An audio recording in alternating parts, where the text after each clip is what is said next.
Um abraço aos nossos queridos amigos ouvintes do programa Cristo Consolador, aqui pela TV Cristo Consolador. Gente, nós estamos felizes mais uma vez, o José Richard está aqui conosco e hoje eu que vou fazer uma entrevista com o Chaves. Chaves, nós sabemos da sua luta para divulgar o Espiritismo. Você recentemente esteve em Portugal. O que levou você a conhecer o Espiritismo? Qual o seu interesse que você teve pela doutrina espírita, Chaves? Qual o motivo? Isaldino, eu sou de uma família muito religiosa, católica, como a maioria do povo brasileiro procede do catolicismo. Fui estudar para padre, inclusive, e sempre interessado nessas questões religiosas, e não continuei a minha carreira eclesiástica para padre. Deixei, mas continuei estudando essas questões religiosas, espirituais, que toda a vida interessaram muito a mim. E uma coisa que me preocupava muito era a reencarnação. Será que ela não existia mesmo? Eu fiz até um curso de parapsicologia com o padre Quevedo, nosso irmão Quevedo, bastante polêmico contra a doutrina espírita. Eu fiz curso com ele, mas sempre com aquela interrogação: será que não existe mesmo a reencarnação?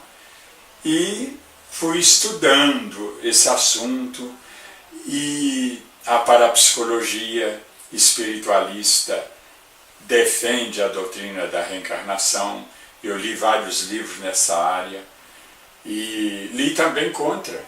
Mas aquela matéria, aquela área que pregava a reencarnação me satisfazia mais. Aí eu quis saber do assunto dentro da Bíblia. Eu fiquei 1 ano e 8 meses lendo versículo por versículo da Bíblia, procurando alguma coisa relacionada com a reencarnação. E fiquei surpreso, porque eu encontrei várias passagens que falam indiretamente na reencarnação. E encontrei também outras que falam diretamente sobre a reencarnação. E aí então eu me convenci de que a reencarnação é uma realidade e acabei escrevendo aquele livro, que é o primeiro livro meu, A Reencarnação na Bíblia e na Ciência, que hoje está na 8ª edição, lá com a editora EBM, do nosso amigo, o presidente lá, o Miguel Jesus Sardano, e a Terezinha, esposa dele, que também administra a editora, para os quais eu mando meu abraço. Mas então, eu acabei escrevendo esse livro, A Reencarnação na Bíblia e na Ciência, na 8ª edição, repito, e é um livro que é um compêndio de passagens bíblicas a respeito da reencarnação e também com passagens da história do cristianismo. Porque o cristianismo primitivo dos primeiros séculos, ele aceitava a reencarnação naturalmente.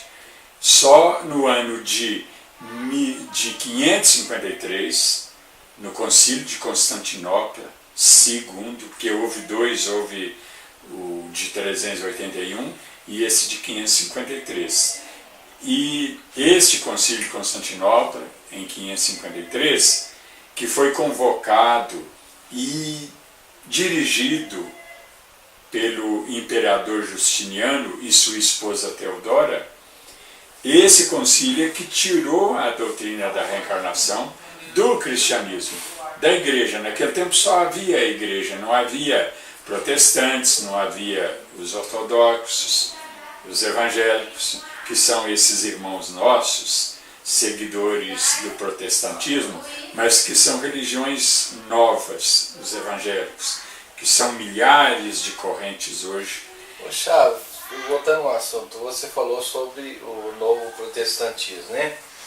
Eu tenho assistido a algum programa de evangelhos, né, protestante, na TV, inclusive eles estão muito na mídia, mas eu vejo eles comentando mais sobre o Velho Testamento. Se você for ver um programa evangélico e for analisar, 70% do que eles pregam é o Velho Testamento. Você não acha que eles estão assim, está sendo uma religião mais judaica do que protestantismo, do que cristianismo? Porque o Velho Testamento não está ligado ao judaísmo? Mas o judaísmo. Sem querer discriminar aqui o judaísmo, que aliás foi a religião de Jesus, o judaísmo ele está mais ligado às ideias, vamos dizer, de Moisés, dos profetas antigos, quando havia uma ideia de Deus muito diferente da ideia de Deus que Jesus trouxe para nós. Então Jesus era judeu, mas ele, quando ele diz inclusive, eu não vim destruir a lei, mas confirmá-la, cumpri-la. Hoje os tradutores interpretam mais essa passagem da seguinte maneira: eu não vim destruir a lei, eu vim aperfeiçoá-la, que é a tradução também dos verbos plerosai em grego e adimplere em latim, que significam, além de cumprir e confirmar, significam também aperfeiçoar. Então, Jesus ele trouxe inovações, sem querer mudar muita coisa, porque, como eu disse, ele também era judeu, e apesar de ter sido o maior herege do judaísmo, porque ele levou uma parte do judaísmo da sua época, ele levou para o chamado cristianismo, que é a mensagem que ele veio trazer para nós, o evangelho, a boa nova. Então, o Velho Testamento, eu tenho dito muito isso, irmãos nossos, eles, evangélicos, principalmente, que são essas igrejas novas, eles se prendem muito ao Velho Testamento, e o Velho Testamento não é para ser seguido por nós. Eu vou dar um exemplo. Jesus, ele fala, a lei antiga, ela manda amar ao próximo e repudiar o seu inimigo. Manda, a lei antiga, manda aquela vingança, dente por dente, pé por pé, olho por olho. E já vem Jesus e fala, perdoar, amor até para com os inimigos.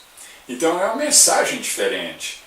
E Jesus, ele tem passagens, por exemplo, ele fala lá a respeito daquele rigor do segmento do sábado pelo judaísmo. Jesus, ele fala, o homem não foi criado para o sábado é que foi criado para o homem, porque ele não queria levar as coisas assim ao pé da letra. Ele fala, vós seguis coisas secundárias de pouca importância e deixam de lado as mais importantes, porque a mensagem de Deus para nós, ela tem uma essência muito clara, fundamental, que é a vivência do amor. Mesmo porque Deus é amor, Deus só irradia o amor. E Jesus, ele confirmou muito isso.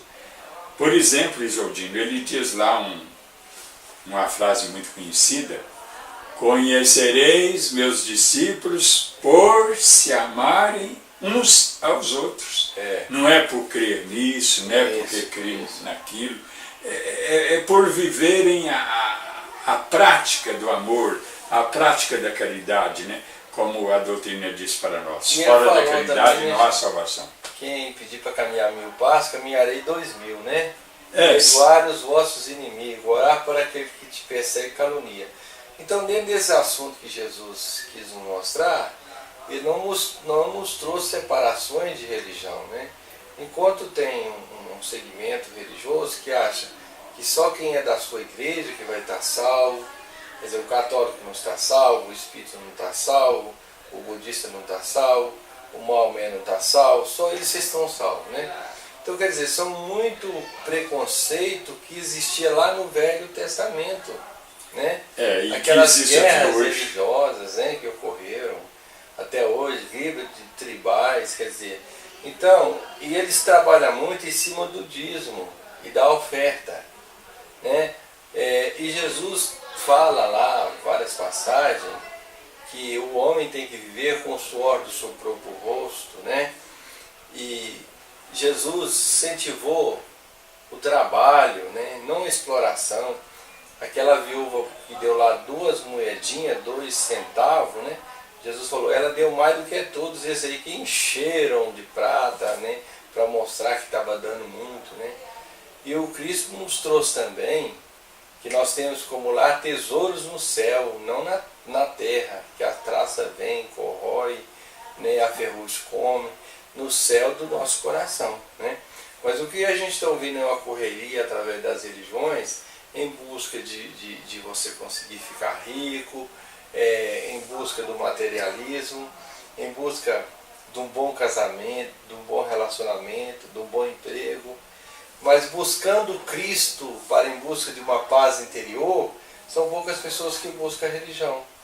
E esse é o objetivo de qualquer religião, é fazer com que a vida do indivíduo se transforme para melhor, é claro.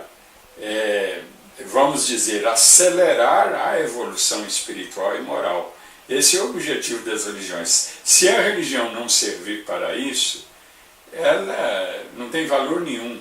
E eles pregam que a pessoa que está numa religião dessa não tem necessidade de passar por sofrimento. O sofrimento não é coisa de Deus, é coisa dos espíritos inferiores. Mas como Jesus sofreu? Se até o próprio Cristo sofreu para nos mostrar que nós temos que regenerar, né? Que o sofrimento muitas vezes ele é uma bênção, que no momento que alguém está ali sofrendo, é o momento que ele tem para meditar sobre a sua vida. Mas o que a gente vê aí? É uma correria atrás dos bens materiais, como se o homem tivesse uma vida eterna aqui na Terra. Como se fosse esse o objetivo da religião. Esquecendo que estamos aqui de passagem. Igual aquela passagem, o homem que o seu campo deu muita plantação, né?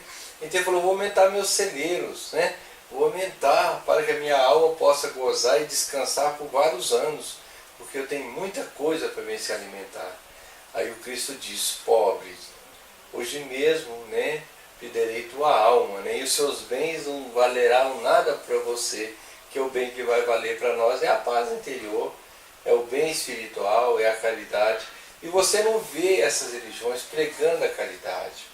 Você não vê, eles não falam em caridade. Eles só falam em oferta, em valores em dinheiro, né? Campanha de R$100, de R$200, de R$500, de R$1.000, dízimo, quer dizer, é uma máquina de fazer dinheiro que a gente está vendo isso aí.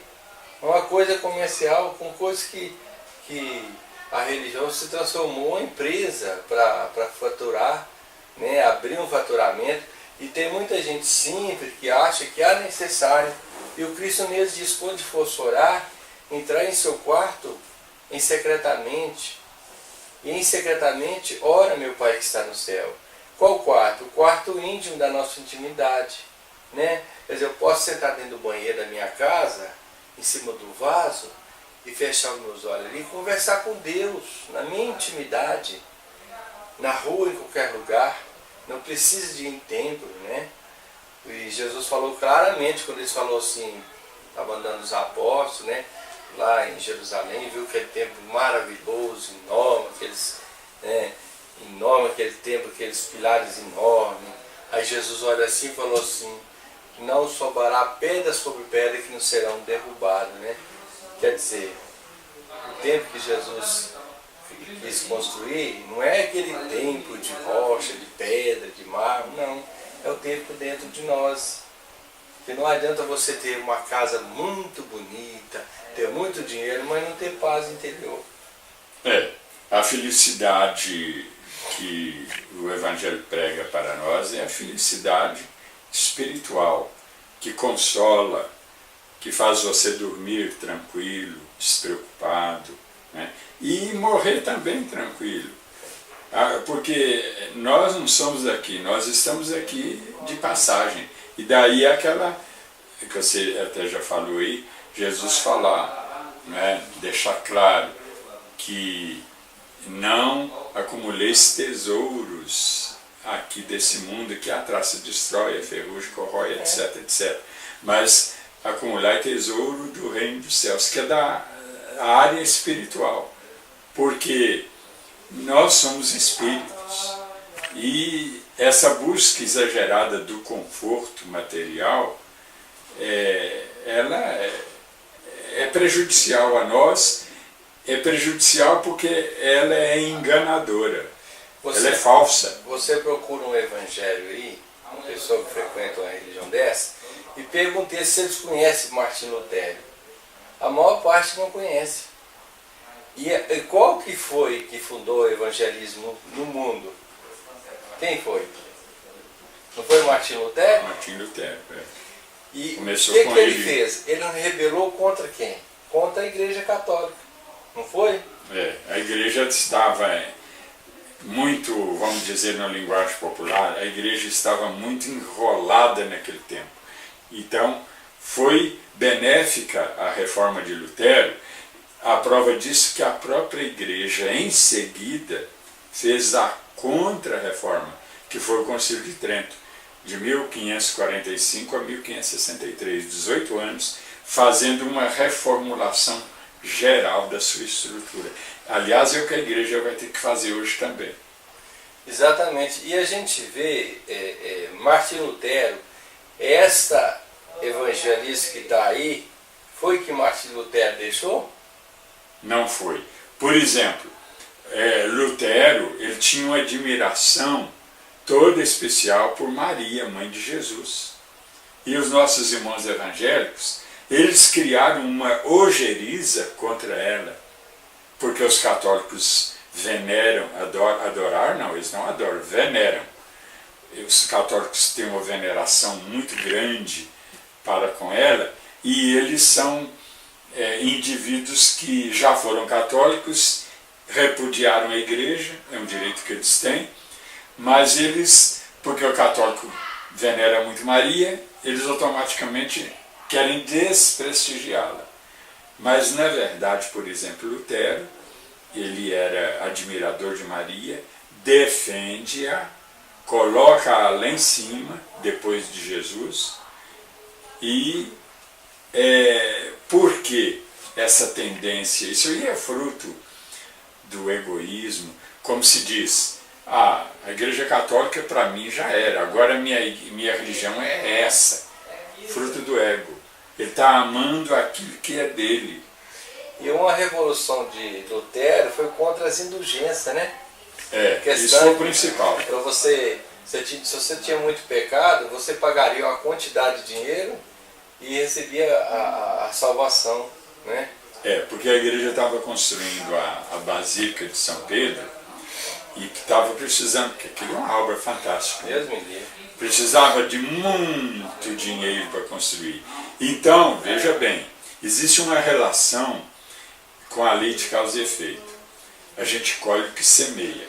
Mas se a gente praticar boas obras, uma boa ação encobre multidão de pecados. E a igreja estava considerando aquelas doações como boas ações que encobre multidão de pecados. Então só que ela exagerou um pouco, né? Ou um pouco não, muito. Muito.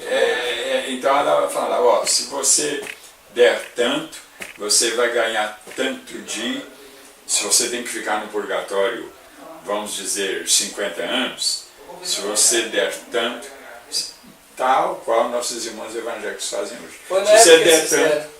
Aqueles quadros, né, do inferno, né, do céu.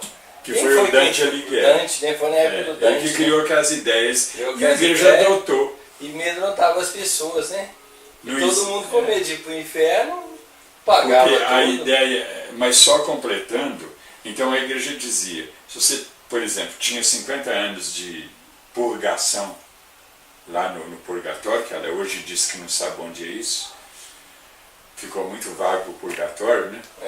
Mas, então ela dizia, se você der tanto, você vai ganhar 10 anos de libertação. Quer dizer, ao invés de você ficar 50 anos, você vai ficar 40. Poxa, assim. vamos voltar para o assunto atual. E a renúncia do Papa? O que você achou? Olha, a renúncia do Papa, ela tem a ver muito com questões internas da igreja secretas.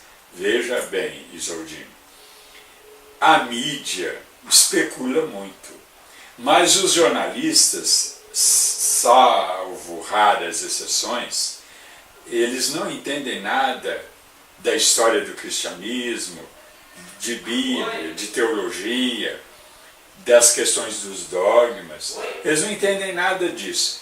Então eles estão levando tudo para o lado de fofocas, perturbações, vamos dizer, irregularidades dentro do Vaticano. Por exemplo, o Vaticano tem um banco, o Banco Ambrosiano, e há uns anos atrás aí, houve uma falcatrua lá, uma corrupção, e um dos diretores até apareceu enforcado debaixo de um viaduto. E então é uma questão assim, eu diria externa, interna dentro da igreja. Agora, questões internas dentro da igreja, relacionadas com a filosofia, com a teologia, com as doutrinas, questões teológicas, polêmicas, o que está fazendo o cristianismo ficar do jeito que está aí, enterrado, são essas questões teológicas, e não essa corrupção que houve no Banco Ambrosiano, disputa de poder, que são coisas do Vaticano, internas da igreja, mas que estão mais assim em evidência. Não são questões filosóficas, teológicas. E o problema da igreja, para mim, é de teologia, é de doutrina. Eu vou dar um exemplo. Toda religião, geralmente, ela serve de freio para manter o indivíduo no bom caminho, não é verdade? Mas se ele não tem fé, a religião dele é mais para inglês ver, ele não acredita, ele tem pouca fé. É interessante que muitos católicos dizem assim, numa prece muito comum, ó Deus, aumentai a nossa fé. Quer dizer, eles já consideram que eles têm pouca fé. Mas por que têm pouca fé? Porque a igreja criou umas doutrinas, com respeito e tal, eu falo, doutrinas antirracionais, e que são, hoje, parte do corpo doutrinário da igreja, mas porque foram impostas pela força, a ferro e fogo. Quem não aceitasse morria na fogueira. Agora, hoje não é assim mais. E essas doutrinas, então, estão implodindo. E aí o que acontece? Até a própria hierarquia superior da igreja está corrupta, está praticando coisas aí imorais, contra os bons princípios. Por quê? Porque a fé que eles têm é uma fé muito fraca. Ela não serve de freio. Você não acha que a igreja vai mudar a partir desse novo Papa? Vai ter que mudar. Porque a igreja, essa situação é tão grave que de 2010 até agora, a igreja perdeu mais de 200 milhões de fiéis. E a igreja nunca na sua história ela decresceu. A não ser quando houve a reforma, né, com Lutero, ela perdeu muitos fiéis também. Mas de lá para cá, a igreja sempre tem crescido. E ela está perdendo muito terreno. E o problema é doutrinário. Só que a mídia geralmente não sabe disso. E eu tenho minha coluna, como você sabe, no jornal, o diário O Tempo de Belo Horizonte, toda segunda-feira. E nas últimas semanas eu tenho abordado essa questão e do ponto de vista doutrinário, que é o problema da igreja. Esse é o maior problema. Porque o indivíduo católico, ele está dando a entender que acredita, mas no fundo ele não acredita. E vou dizer, como eu falei na última ou na penúltima coluna que eu fiz para o jornal O Tempo, eu citei o Papa Bento XVI, que na sua renúncia ele disse: há hipocrisia dentro da igreja. Quer dizer, o indivíduo faz de conta que crê numa coisa e não crê. Ou ele faz de conta que não crê, por exemplo, na reencarnação, mas ele crê. Porque são coisas que... Não tem jeito de esconder, né, Chaco? Não tem. É o que, aliás, Jesus diz: nada ficará oculto. E não chegou a minha vez de crer na reencarnação. Eu que estudei para padre, era totalmente contrário a ela. No entanto, chegou a minha vez de crer nela. Agora, há indivíduos aí que já chegaram à crença da reencarnação, mas eles não podem falar por dois motivos. Primeiro, eles vão ter problemas com seus superiores. E vão ter problemas com aquelas pessoas beatas. E tem um problema muito sério, hein, Chaco? Como você vai aceitar a justiça de Deus se não aceitar a reencarnação? Poxa, complica tudo. Nasce uma pessoa na miséria, vive a vida toda na miséria. Nasce uma pessoa aleijada e morre aleijada. Nasce uma pessoa sofrendo, sofre a vida toda. Como é que fica bem-aventurados os aflitos que serão consolados? Né? Mas se a aflição dura a vida toda, onde seria o consolo? Em outra vida ou no mundo espiritual? Porque na verdade eles também acreditam na ressurreição da carne, não do espírito. Mas aí é mais complicado ainda, que vai contra a própria ciência. Muitos teólogos da igreja, a maioria, não crê nessa ressurreição da carne, mas crê na ressurreição do espírito, que é bíblica. Agora, um grande teólogo da igreja, André Torres Queiruga, da Espanha, ele escreveu um livro, Repensar a Ressurreição, no Brasil das Paulinas, editora católica. E ele fala que a ressurreição é do Espírito. Cita a Bíblia, mostra lá, e principalmente Paulo, né, que Paulo tem um capítulo 15 de 1 Coríntios, trata desse assunto em todo o capítulo 15 de 1 Coríntios. E então ele fala, a ressurreição é do Espírito, e inclusive a do próprio Jesus foi do Espírito e não do corpo. O corpo dele desapareceu. O que será que aconteceu? Será que ele desmaterializou-se, energizou-se, como o manto, né? Aquele manto, o sudário. Ou o corpo de Jesus foi tirado do lugar, ou foi roubado, em outro lugar, né? Que o próprio Evangelho fala nesses assuntos lá, que o corpo, uns estão dizendo que o corpo foi roubado e tal. Bom, o certo é que porque esse corpo dele não foi encontrado, não quer dizer que esse corpo foi para o mundo espiritual, ali, onde não há lugar para a matéria. São Paulo ele fala em 1 Coríntios 50, uma frase muito conhecida: carne e sangue não podem herdar o reino dos céus. Existe um detalhe também, né? Se Jesus teve poder para multiplicação dos pães, transformação dos peixes, os pães e os peixes, né? Transformação da água no vinho, curar cego, recuperar aleijado, todo entrevado, colocar ele normal, andando normal. ele também tinha condições de entregar o seu corpo, não tinha não? Tinha. Porque tinha conhecimento disso tudo.